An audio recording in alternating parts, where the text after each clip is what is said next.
Pozdrav svima! U ovom kratkom vodiču prolazimo kroz sve što jedan poduzetnik mora znati o godišnjim odmorima. Idemo odmah pogledati kako osigurati da je vaše poslovanje 100% usklađeno sa zakonom i kako izbjeći bilo kakve probleme. I evo, odmah na početku, ključno pitanje za svakoga. Jesu li vaši procesi stvarno, ali stvarno usklađeni sa zakonom? Jer, kao što ćemo vidjeti, i najmanji propust može stvoriti velike glavobolje. U redu, krenimo od osnova. Moramo prvo postaviti temelje, a temelj svega je zakon koji jasno kaže koliki je apsolutni minimum prava na godišnji odmor. I evo ga, zlatno pravilo koje je jednostavno i strogo. Baš svaki radnik ima pravo na najmanje 4 tjedna plaćenog godišnjeg odmora. Svake godine. To je temeljno pravo i tu nema nikakvih pregovora. No pazite sad, to nije sve. Zakon dodatno štiti neke, recimo, osjetljivije skupine radnika i njima daje još više prava. O kome se tu točno radi? Pa tu su maloljetnici, zatim radnici na poslovima koji nose potencijalni rizik za zdravlje i naravno osobe s invaliditetom. Za sve njih zakonski minimum je 5 tjedana godišnjeg. Dobro, tjedni su jedno, ali kako to pretvoriti u dane koje radnik stvarno koristi? Formula je zapravo skroz logična. Broj tjedana godišnjeg jednostavno pomnožite s brojem radnih dana u tjednu. Znači za klasični 5-dnevni radni tjedan to su točno 20 radnih dana. Ako netko radi 6 dana u tjednu, njegov minimum je 24 dana.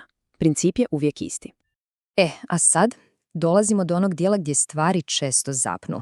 Što se događa s godišnjim odmorom kad radni odnos prestaje? Ovo je jako važno. Ovo je najvažnije za upamtiti. Otkaz ugovora ne znači da je pravo na godišnji nestalo. Ni slučajno. Radnik tada ima pravo na takozvani razmjerni dio godišnjeg, a to je, laički rečeno, onoliko dana koliko je zaradio radeći te mjesece u godini. U redu, teorija je jasna, ali idemo na praksu. Kako se to točno i, što je najbitnije, ispravno izračunava da ne bi bilo nekakvih grešaka?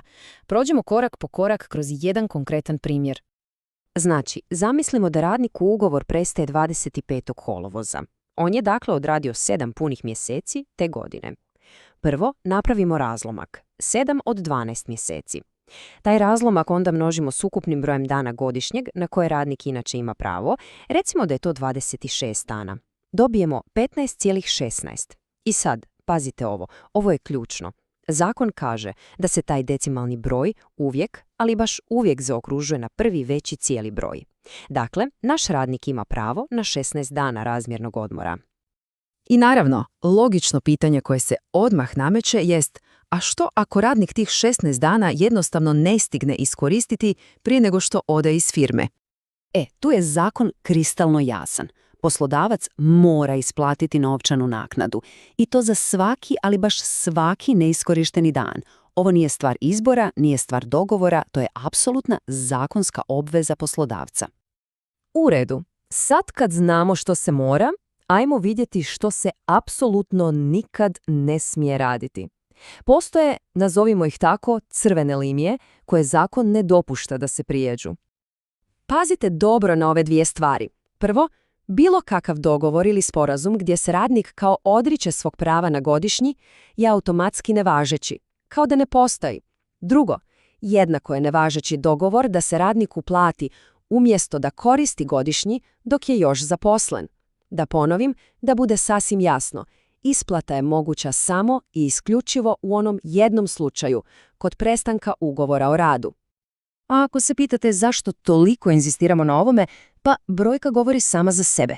Posljedice za poslodavce koji prekrši ova pravila mogu biti stvarno ozbiljne.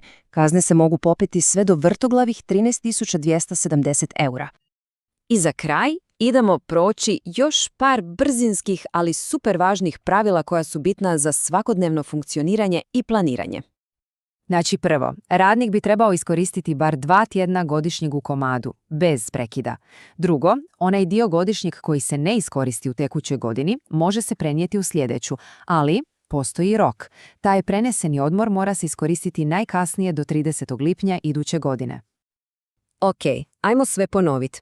Kratka i jasna checklista za kraj. Godišnji odmor je neotuđivo pravo. Točka. Izračun razmjernog dijela mora biti super precizan i uvijek zaokružen na viši broj. Isplata umjesto korištenja samo i jedino kod otkaza. Uredna evidencija je najbolja zaštita od kazni. I na kraju, zapamtite, odmoran radnik je produktivan radnik. I evo, za sam kraj, ostavljam vas s jednim ključnim pitanjem o kojem vrijedi razmisliti. Jesu li vaše interne politike i način na koji komunicirate o godišnjim odmorima stvarno posloženi tako da štite i radnike, ali i vaš biznis?